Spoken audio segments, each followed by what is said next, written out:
ಒಂದು ಬಡ ಮರ ಕಡಿಯುವವನ ಜೀವನ ಒಂದು ದಿನ ಅಚ್ಚಾನಾಗಿ ಬದಲಾಗುತ್ತದೆ ಎಂದು ಯಾರೂ ಊಹಿಸಿರಲಿಲ್ಲ. ಅವನು ಕೇವಲ ಕಾಡಿನಲ್ಲಿ ಮರಗಳನ್ನು ಕತ್ತರಿಸಿ ಬದುಕು ಸಾಗಿಸುತ್ತಿದ್ದ ಒಬ್ಬ ಸಾಮಾನ್ಯ ವ್ಯಕ್ತಿ.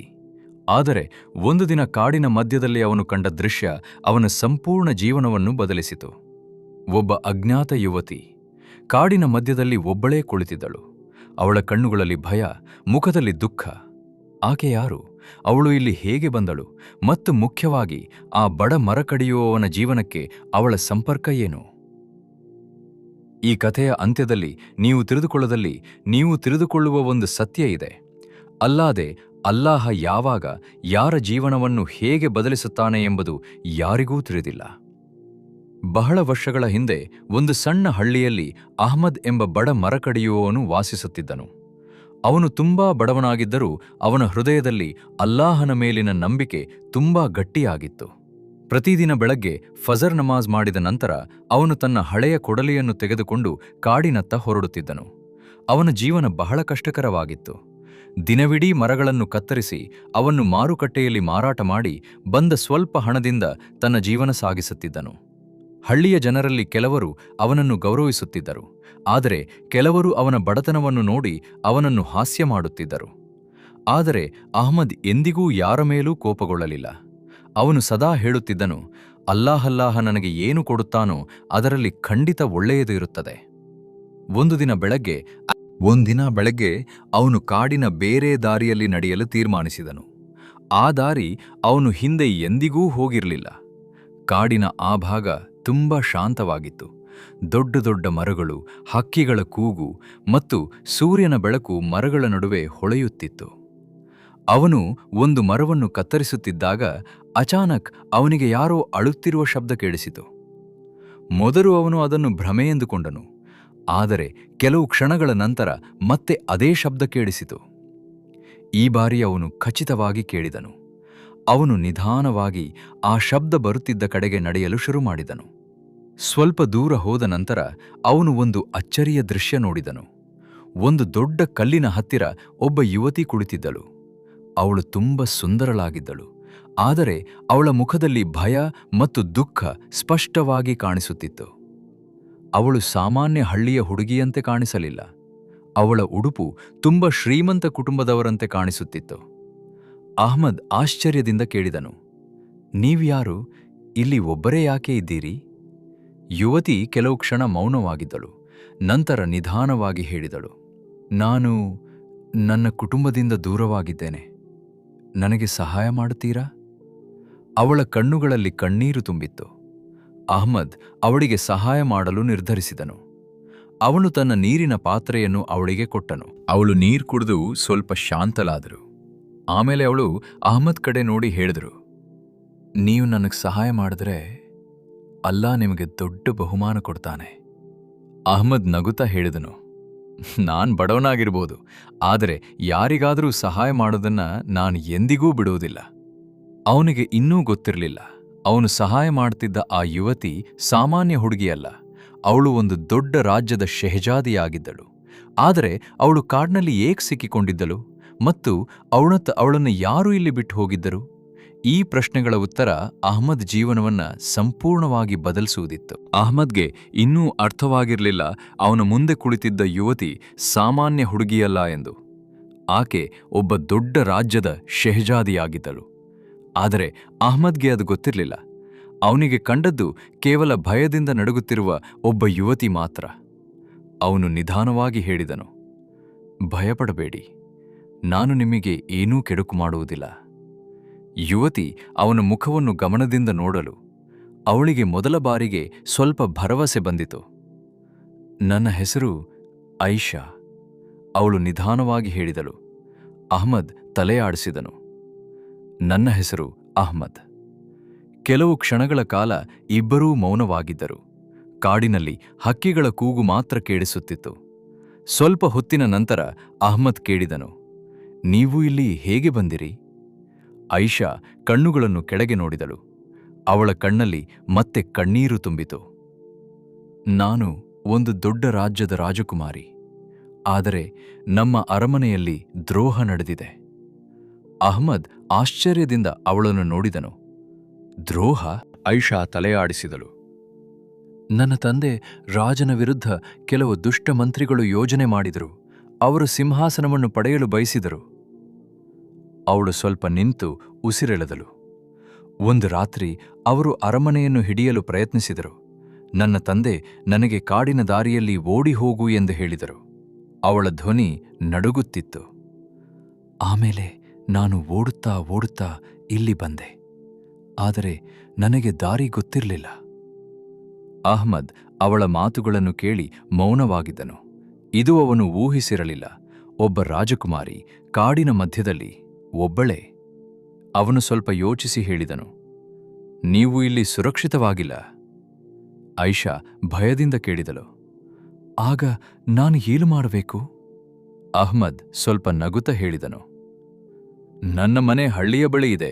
ಅದು ತುಂಬಾ ದೊಡ್ಡದೂ ಅಲ್ಲ, ಆದರೆ ಸುರಕ್ಷಿತವಾಗಿದೆ.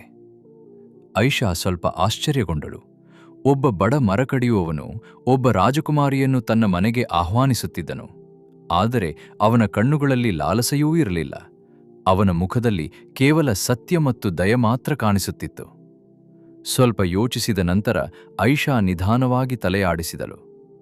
ಸರಿ, ನಾನು ನಿಮ್ಮ ಮೇಲೆ ನಂಬಿಕೆ ಇಡುತ್ತೇನೆ. ಅವರು ಇಬ್ಬರೂ ಕಾಡಿನ ದಾರಿಯಲ್ಲಿ ನಡೆಯಲು ಆರಂಭಿಸಿದರು. ಸೂರ್ಯ ನಿಧಾನವಾಗಿ ಅಸ್ತವಾಗುತ್ತಿತ್ತು. ಕಾಡಿನ ಮಧ್ಯದಲ್ಲಿ ಚಳಿ ಹೆಚ್ಚಾಗುತ್ತಿತ್ತು. ಅಹ್ಮದ್ ತನ್ನ ಹಳೆಯ ಅಂಗಿಯನ್ನು ತೆಗೆದು ಐಷಾಗೆ ಕೊಟ್ಟನು. ಇದನ್ನು ಧರಿಸಿ ನಿಮಗೆ ಚಳಿ ತಟ್ಟಬಹುದು. ಐಷಾ ಆಶ್ಚರ್ಯಗೊಂಡಳು. ಅವಳು ಜೀವನದಲ್ಲಿ ಮೊದಲ ಬಾರಿಗೆ ಇಷ್ಟು ಸರಳವಾದ ಒಳ್ಳೆಯ ಮನಸ್ಸಿನ ವ್ಯಕ್ತಿಯನ್ನು ನೋಡುತ್ತಿದ್ದಳು. ಅವರು ಕೆಲವು ಗಂಟೆಗಳ ನಂತರ ಹಳ್ಳಿಯ ಬಳಿ ತಲುಪಿದರು. ಅಹ್ಮದ್ ಮನೆ ತುಂಬಾ ಚಿಕ್ಕದಾಗಿತ್ತು. ಮಣ್ಣು ಗೋಡೆಗಳು, ಒಂದು ಸಣ್ಣ ಬಾಗಿಲು ಮತ್ತು ಒಳಗೆ ಕೇವಲ ಒಂದು ದೀಪ. ಐಷಾ ಅರಮನೆಯಲ್ಲೇ ಬೆಳೆದವಳು. ಆದರೆ ಆ ಸಣ್ಣ ಮನೆಯಲ್ಲಿ ಅವಳಿಗೆ ಒಂದು ವಿಚಿತ್ರವಾದ ಶಾಂತಿ ಅನುಭವವಾಯಿತು. ಅಹ್ಮದ್ ಅವಳಿಗೆ ಕುಳಿತುಕೊಳ್ಳಲು ಒಂದು ಹಾಸಿಗೆಯನ್ನು ನೀಡಿದನು. ನಂತರ ಅವನು ಅಡುಗೆ ಮಾಡಲು ಶುರು ಮಾಡಿದನು. ಸ್ವಲ್ಪ ಅಕ್ಕಿ ಮತ್ತು ತರಕಾರಿ ಮಾತ್ರ ಇತ್ತು. ಅವನು ಅದನ್ನು ಬೇಯಿಸಿ ಐಷಾಗೆ ನೀಡಿದನು. ಇದು ಬಹಳ ಸರಳವಾದ ಆಹಾರ, ಆದರೆ ನೀವು ತಿನ್ನಬಹುದು. ಐಷಾ ಕಣ್ಣಲ್ಲಿ ಕಣ್ಣೀರು ಬಂದಿತು.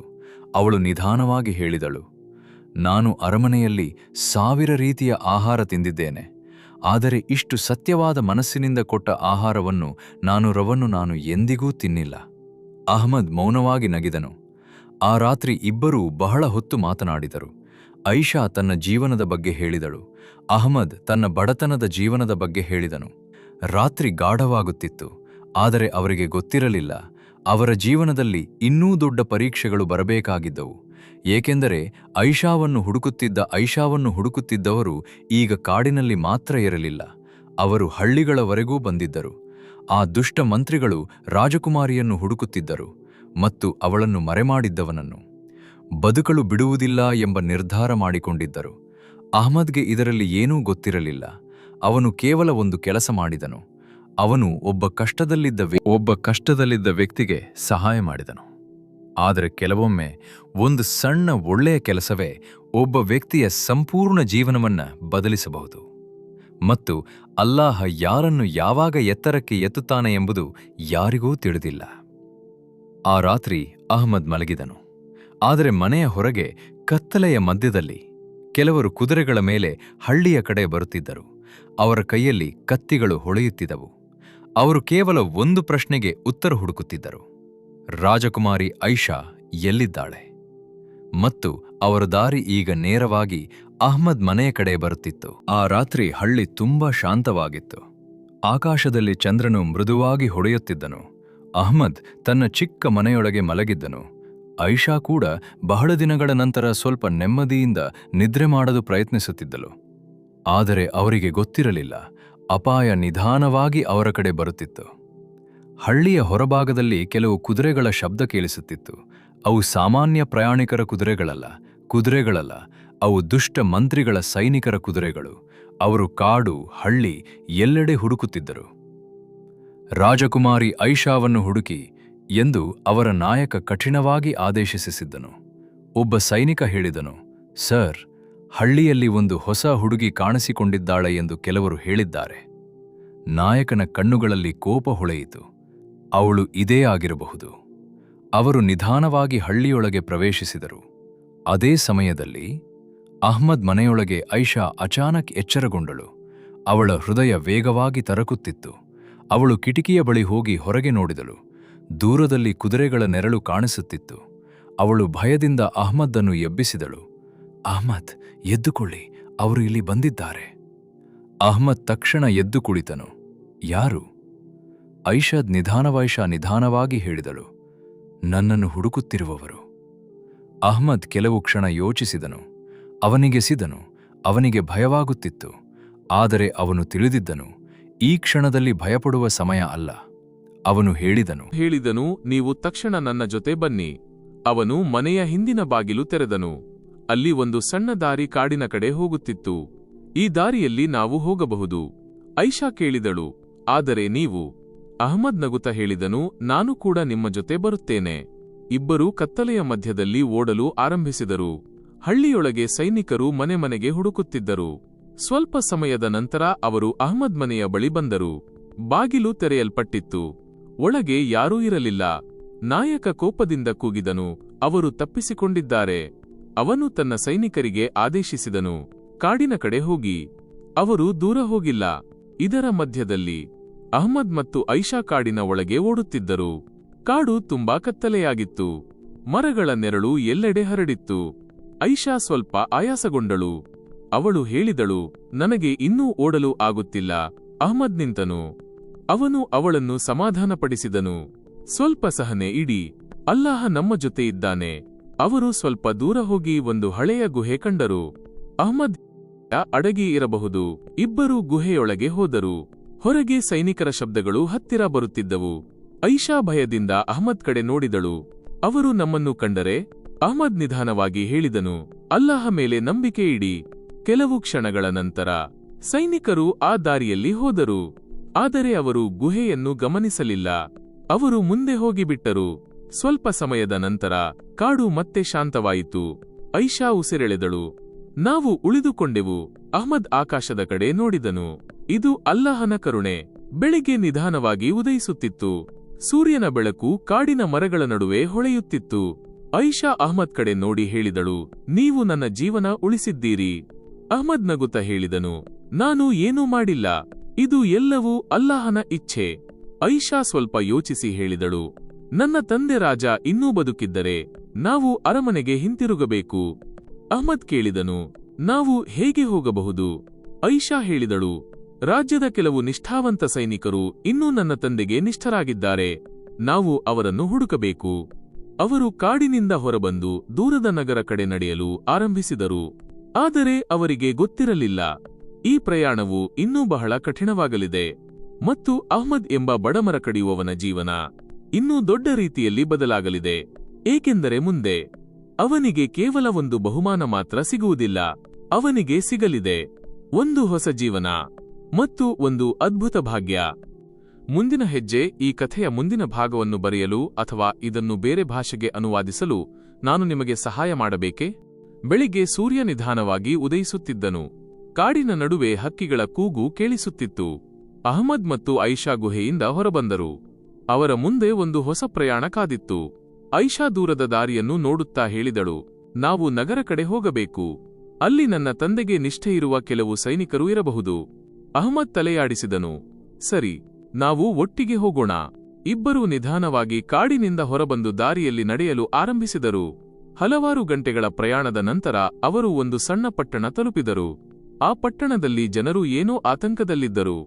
ಎಲ್ಲೆಡೆ ಸೈನಿಕರು ನಿಂತಿದ್ದರು. ಐಷಾ ನಿಧಾನವಾಗಿ ಹೇಳಿದಳು, ಇವರು ದ್ರೋಹಿ ಮಂತ್ರಿಗಳ ಸೈನಿಕರು. ಅಹ್ಮದ್ ಯೋಚಿಸಿದನು, ಆಗ ನಾವು ಜಾಗರೂಕರಾಗಿರಬೇಕು. ಅವರು ಜನರ ನಡುವೆ ಮಿಶ್ರಣವಾಗಿ ನಡೆಯಲು ಆರಂಭಿಸಿದರು. ಸ್ವಲ್ಪ ಸಮಯದ ನಂತರ ಐಷಾ ಅಚಾನಕ್ ನಿಂತಳು. ಅವಳು ದೂರದಲ್ಲಿ ಒಬ್ಬ ವಯಸ್ಸಾದ ಸೈನಿಕನನ್ನು ನೋಡಿದಳು. ಅವಳು ಸಂತೋಷದಿಂದ ಹೇಳಿದಳು, ಅವನು ನನ್ನ ತಂದೆಯ ನಿಷ್ಠಾವಂತ ಸೇನಾಪತಿ. ಅವರು ನಿಧಾನವಾಗಿ ಅವನ ಬಳಿ ಹೋದರು. ಆ ವಯಸ್ಸಾದ ಸೇನಾಪತಿ ಐಷಾವನ್ನು ನೋಡಿದ ಕ್ಷಣದಲ್ಲಿ ಆಶ್ಚರ್ಯದಿಂದ ನಿಂತು ಹೋದನು. ರಾಜಕುಮಾರಿ, ನೀವು ಬದುಕಿದ್ದೀರಾ? ಐಷಾ ಕಣ್ಣೀರು ತುಂಬಿದ ಕಣ್ಣಿನಿಂದ ಹೇಳಿದಳು, ಹೌದು, ಆದರೆ ನನ್ನ ತಂದೆಯಲ್ಲಿದ್ದಾರೆ. ಸೇನಾಪತಿ ದುಃಖದಿಂದ ತಲೆ ತಗ್ಗಿಸಿದನು. ರಾಜನನ್ನು ಅರಮನೆಯಲ್ಲಿ ಬಂಧಿಸಿದ್ದಾರೆ. ಐಷಾ ಹೃದಯ ಮುರಿದಂತಾಯಿತು. ನಾವು ಅವರನ್ನು ಉಳಿಸಬೇಕು. ಸೇನಾಪತಿ ದೃಢವಾಗಿ ಹೇಳಿದನು, ನಾವು ಇನ್ನೂ ಕೆಲವು ನಿಷ್ಠಾವಂತ ಸೈನಿಕರನ್ನು ಹೊಂದಿದ್ದೇವೆ. ನೀವು ಬಂದಿದ್ದೀರಿ ಎಂಬುದು ನಮಗೆ ಆಶೆಯಾಗಿದೆ. ಅಹ್ಮದ್ ಮೌನವಾಗಿ ಎಲ್ಲವನ್ನೂ ಕೇಳುತ್ತಿದ್ದನು. ಸೇನಾಪತಿ ಅವನ ಕಡೆ ನೋಡಿದನು. ಈ ವ್ಯಕ್ತಿ ಯಾರು? ಐಷಾ ನಗುತ್ತ ಹೇಳಿದಳು, ಇವನು ಅಹ್ಮದ್. ನಾನು ಜೀವಂತವಾಗಿರುವುದಕ್ಕೆ ಕಾರಣ ಇವನೇ. ಸೇನಾಪತಿ ಗೌರವದಿಂದ ಅಹ್ಮದ್ ಕಡೆ ನೋಡಿದನು. ನೀವು ದೊಡ್ಡ ಉಪಕಾರ ಮಾಡಿದ್ದೀರಿ. ಆ ರಾತ್ರಿ ಅವರು ಒಂದು ರಹಸ್ಯ ಯೋಜನೆ ಮಾಡಿದರು, ಅರಮನೆಯನ್ನು ಮರಳಿ ಪಡೆಯಲು ಮತ್ತು ರಾಜನನ್ನು ಬಿಡುಗಡೆ ಮಾಡಲು. ಮುಂದಿನ ದಿನ ಬೆಳಿಗ್ಗೆ ನಿಷ್ಠಾವಂತ ಸೈನಿಕರು ಅರಮನೆ ಕಡೆ ಹೊರಟರು. ಒಂದು ದೊಡ್ಡ ಯುದ್ಧ ಶುರುವಾಯಿತು. ಅರಮನೆ ಮುಂದೆ ಕತ್ತಿಗಳು ಝಳಪಿಸುತ್ತಿದ್ದವು. ಸೈನಿಕರು ಪರಸ್ಪರ ಹೋರಾಡುತ್ತಿದ್ದರು. ಅಹ್ಮದ್ ಕೂಡ ಧೈರ್ಯವಾಗಿ ಹೋರಾಡುತ್ತಿದ್ದನು. ಅವನು ಯೋಧನಾಗಿರಲಿಲ್ಲ, ಆದರೆ ನ್ಯಾಯಕ್ಕಾಗಿ ಅವನು ತನ್ನ ಶಕ್ತಿಯನ್ನೆಲ್ಲ ಬಳಸಿದನು. ಕೊನೆಗೆ ದುಷ್ಟಮಂತ್ರಿಗಳ ಸೈನಿಕರು ಸೋತರು. ಅರಮನೆ ಮತ್ತೆ ನಿಷ್ಠಾವಂತರ ಕೈಗೆ ಮರಳಿತು. ಸೇನಾಪತಿ ತಕ್ಷಣ ರಾಜನನ್ನು ಬಿಡುಗಡೆ ಮಾಡಿದರು. ರಾಜನು ಹೊರಬಂದಾಗ ಮೊದಲಿಗೆ ತನ್ನ ಮಗಳನ್ನು ನೋಡಿದನು, ಐಷಾ. ಅವರು ಇಬ್ಬರು ಸಂತೋಷದಿಂದ ಅಪ್ಪಿಕೊಂಡರು. ರಾಜನ ಕಣ್ಣಲ್ಲಿ ಕಣ್ಣೀರು ತುಂಬಿತ್ತು. ನೀನು ಬದುಕಿದ್ದೀಯೆ, ಇದು ಅಲ್ಲಾಹನ ದೊಡ್ಡ ಕರುಣೆ. ಐಷಾ ನಗುತ್ತ ಹೇಳಿದಳು, ಅಲ್ಲಾಹ ನನ್ನನ್ನು ಉಳಿಸಲು ಒಬ್ಬ ಒಳ್ಳೆಯ ವ್ಯಕ್ತಿಯನ್ನು ಕಳುಹಿಸಿದ್ದಾನೆ. ಅವಳು ಅಹ್ಮದ್ ಕಡೆ ತೋರಿಸಿದಳು. ರಾಜನು ಅಹ್ಮದ್ ಕಡೆ ನೋಡಿದನು. ನೀನು ನನ್ನ ಮಗಳ ಜೀವ ಉಳಿಸಿದ್ದೀಯೆ. ಅವರು ಗೌರವದಿಂದ ಹೇಳಿದರು, ನಾನು ನಿನಗೆ ಯಾವ ಬಹುಮಾನ ನೀಡಿದರೂ ಅದು ಕಡಿಮೆ. ಅಹ್ಮದ್ ವಿನಮ್ರವಾಗಿ ಹೇಳಿದನು, ನನಗೆ ಯಾವುದೇ ಬಹುಮಾನ ಬೇಡ, ನಾನು ಕೇವಲ ಸಹಾಯ ಮಾಡಿದ್ದೇನೆ. ರಾಜನು ನಗುತ್ತ ಹೇಳಿದರು, ನಿನ್ನಂತಹ ಸತ್ಯವಾದ ಹೃದಯದ ವ್ಯಕ್ತಿ ಅಪರೂಪ. ಕೆಲವು ದಿನಗಳ ನಂತರ ರಾಜ್ಯದಲ್ಲಿ ದೊಡ್ಡ ಸಮಾರಂಭ ನಡೆಯಿತು. ರಾಜನು ಎಲ್ಲರ ಮುಂದೆ ಘೋಷಿಸಿದರು, ಅಹ್ಮದ್ ಕೇವಲ ನನ್ನ ಮಗಳ ಜೀವ ಉಳಿಸಿಲ್ಲ, ಅವನು ಈ ರಾಜ್ಯದ ಗೌರವವನ್ನು ಉಳಿಸಿದ್ದಾನೆ. ಜನರು ಜೋರಾಗಿ ಚಪ್ಪಾಳೆ ತಟ್ಟಿದರು. ರಾಜನು ಮುಂದುವರಿಸಿದರು, ಆದ್ದರಿಂದ ನಾನು ಅವನನ್ನು ರಾಜ್ಯದ ಗೌರವಾನ್ವಿತ ವ್ಯಕ್ತಿಯಾಗಿ ಘೋಷಿಸುತ್ತೇನೆ. ಐಷಾ ಅಹ್ಮದ್ ಕಡೆ ನೋಡಿದಳು. ಅವಳ ಕಣ್ಣಲ್ಲಿ ಗೌರವ ಮತ್ತು ಕೃತಜ್ಞತೆ ಕಾಣಿಸುತ್ತಿತ್ತು. ಕಾಲ ಕಳೆದಂತೆ ಅಹ್ಮದ್ ಜೀವನ ಸಂಪೂರ್ಣವಾಗಿ ಬದಲಾಗಿತು. ಒಬ್ಬ ಬಡ ಮರ ಕಡಿಯುವವನಾಗಿದ್ದ ಅವನು ಈಗ ರಾಜ್ಯದ ಗೌರವಾನ್ವಿತ ವ್ಯಕ್ತಿಯಾಗಿದ್ದನು. ಆದರೆ ಅವನು ಎಂದಿಗೂ ತನ್ನ ಸರಳತೆಯನ್ನು ಮರೆತಿಲ್ಲ. ಅವನು ಇನ್ನೂ ಹೇಳುತ್ತಿದ್ದನು, ನಾನು ಏನೂ ಮಾಡಿಲ್ಲ, ಇದು ಎಲ್ಲವೂ ಅಲ್ಲಾಹನ ಕರುಣೆ. ಈ ಕಥೆ ನಮಗೆ ಒಂದು ಸತ್ಯವನ್ನು ನೆನಪಿಸುತ್ತದೆ. ಒಬ್ಬ ಬಡ ವ್ಯಕ್ತಿಯ ಒಳ್ಳೆಯ ಹೃದಯ ಒಂದು ಸಂಪೂರ್ಣ ರಾಜ್ಯದ ಭವಿಷ್ಯವನ್ನು ಬದಲಿಸಬಹುದು. ಮತ್ತು ಅಲ್ಲಾಹ ಯಾರನ್ನು ಯಾವಾಗ ಎತ್ತರಕ್ಕೆ ಎತ್ತುತ್ತಾನೆ ಎಂಬುದು ಯಾರಿಗೂ ತಿಳಿದಿಲ್ಲ.